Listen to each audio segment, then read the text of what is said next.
Pulsating, riveting weekend. Movement within the table. But has anything changed for Tottenham Hotspur after that weekend?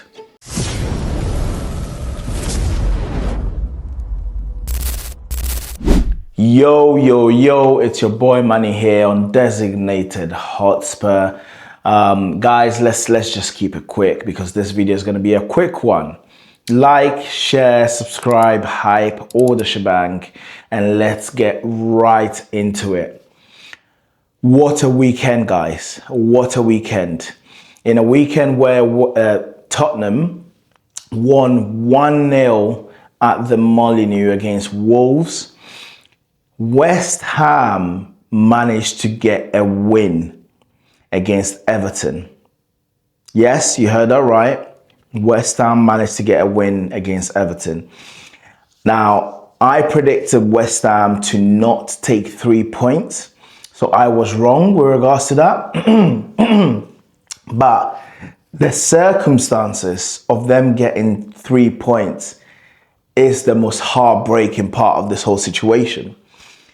Spurs were wallowing in whatever universe, stratosphere that they were in, playing Wolves, trying as much as possible to get a goal, and that was not happening, right? And West Ham took the lead. And at that point in time, you're thinking to yourself, it's it, that's it, it's over. Nothing we can do here. We can't even beat Wolves. And then in the space of 5 crazy minutes, we scored with João Paulinho, right? We scored with João Paulinho and Everton equalized. Taking Tottenham out of the bottom 3. And at that point, you're thinking to yourself, this could be it. This is the turnaround. This is exactly what we needed to turn our fortunes and actually stay up. No. Absolutely not. What happened after was West Ham actually scored. Wilson, the Callum Wilson brother, never liked him. Never, ever liked him. Ever since he came at us years ago, when he was playing for Newcastle, I've never liked that guy. Never liked him. But here we are. 1 win for Spurs, 1 win for West Ham, 1 win for Nottingham Forest. So the position hasn't changed. You could say that mentally, from a mental perspective, Tottenham at least have gone over the hurdle. They've got over the hurdle, which was to get a win in 2026. But is that going to help us at all? Well, the really bad news is the fact that Xavi Simons is now out for 7 months with an ACL. Like, when it rains, guys, genuinely, when it rains, it pours. It's unbelievable. The amount of injuries that we've got in this campaign is absolutely atrocious, right? And then for it to be the player that has just come in form, being Xavi Simons, is also, and the timing is horrendous from our side. And then Solanke also got taken off in the 40th minute for Richarlison. But listening to De Zerbi's presser, he said that he was not worried about Solanke because he didn't think it was a big thing. He was worried about Xavi Simons. He spoke to him 3 minutes before he went into the presser, and Xavi said that he felt okay. Now, reading in between the lines, from my perspective, the reason why De Zerbi was not worried about Solanke is because he knew that Richarlison is an able deputy. He might not get the level of technicality that Solanke has, but he's a body. He's a body. He's one that, given a chance, sometimes can score. But with Xavi Simons, We haven't got a 10. We haven't got, and to be fair, he's not been playing as a 10. He's been playing as a left winger. We haven't got a left winger other than Tell, right? And Tell came on with, with a great cameo, by the way. But obviously, if Tell came on from Wani, who's had the 2000 stinker of a game, right? Only had basically 10 minutes of, improved productivity. And then after that was just back to old Mwani. But now there's nothing off the bench. And in all honesty, Tell hasn't got the creativity of Xavi. He's not that sort of player. So losing Xavi for the next 7 months, again, one is a major dent into our campaign and our survival bid.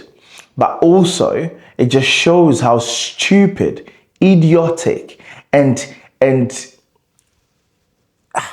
the lack of foresight from people such as Vinay and Lange, who are at these highest places of within our club. It's just crazy, because I don't get paid what they get paid.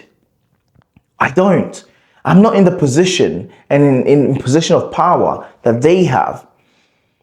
But I have common sense.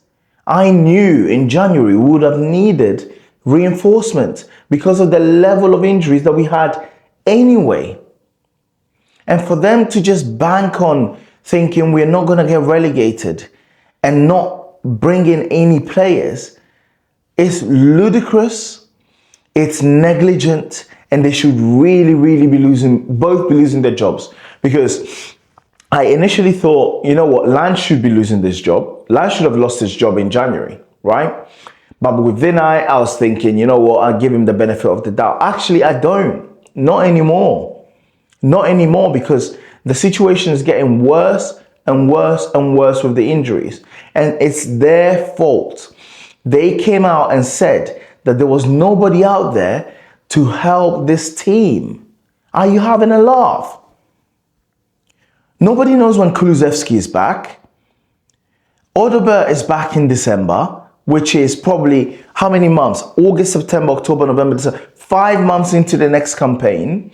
Xavi is back in 2027. Like, make this make sense. We don't know when Madison is back. We don't know when Kudus is back. He might need surgery. Like, it's an absolute mess. It's an absolute mess. And what does that mean for our campaign now and our bid for survival? It makes it worse. It makes it bleak. It makes it bleak because I said in my previous video that we were going to beat Wolves. We were going to either lose or draw against Villa, beat Leeds, lose against Chelsea, and beat Everton at home.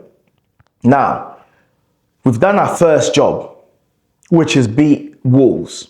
We've done that. Can we get a point at Aston Villa? Who knows? Who knows? Because Tao is going to replace Xavi, and I don't know whether we have enough in us. I genuinely don't know. Do we have enough to beat Leeds? I don't know. We should have enough. We should have enough to still be able to beat Leeds. But the problem is that we are at a point in time now where you lose another player from the squad and it's curtains. It's absolute curtains. So my faith has dwindled. I do think fans who are banging on about our performance against Wolves should give themselves their heads a wobble. Football is not linear, right? We put in a performance against Brighton and technically should have won, right? We should have won that game. Went to Leeds and we had all the ball possession, and it's tough to break teams down when in reality they just sit back, right? Especially with the level of players, the quality of players that we have up front. However, when you're playing teams such as, and by the way, we got the 3 points, right? However, when you're playing teams such as Aston Villa, such as Leeds in the current form that they're in, Chelsea, and even Everton, they come at you. They want to play football. And because they want to play football, it opens up more space than we would get against a Wolverhampton, right?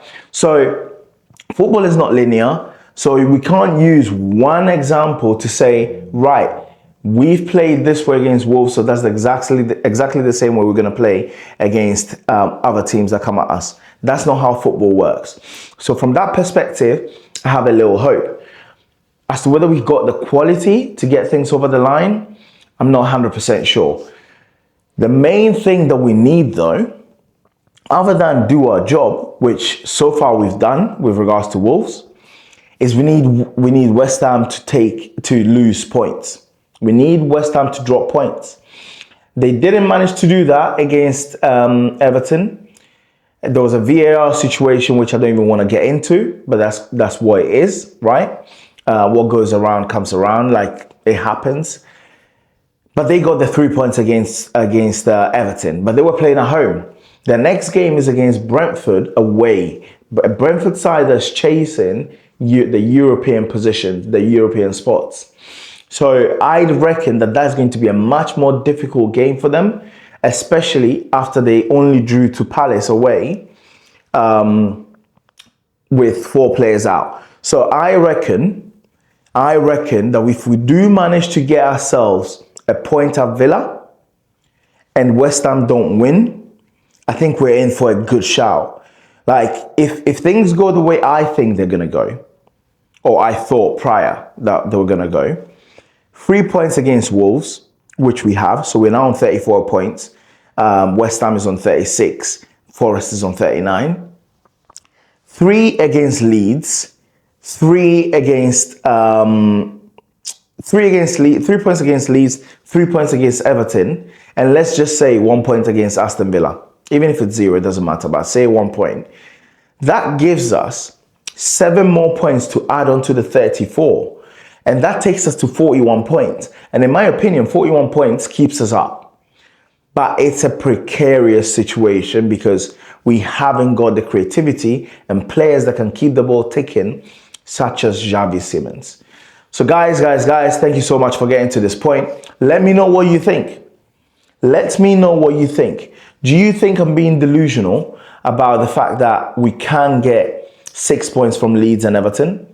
Do you think it's over now that we know that Xavi Simons is down? Or do you think that the Zerbi can sprinkle his magic and get us over the line? Let me know. And by the way, one last thing actually before I sign off. Another agenda being driven by this fan base about Thomas Frank. Let it rest. Let it rest. It's embarrassing. It's embarrassing that some of you actually think that Thomas Frank should have been kept. Thomas Frank should have probably gone after the Chelsea game last year. This hierarchy with the lack of backbone that they have allowed him to take us to within 4 points of the drop. That's what they did.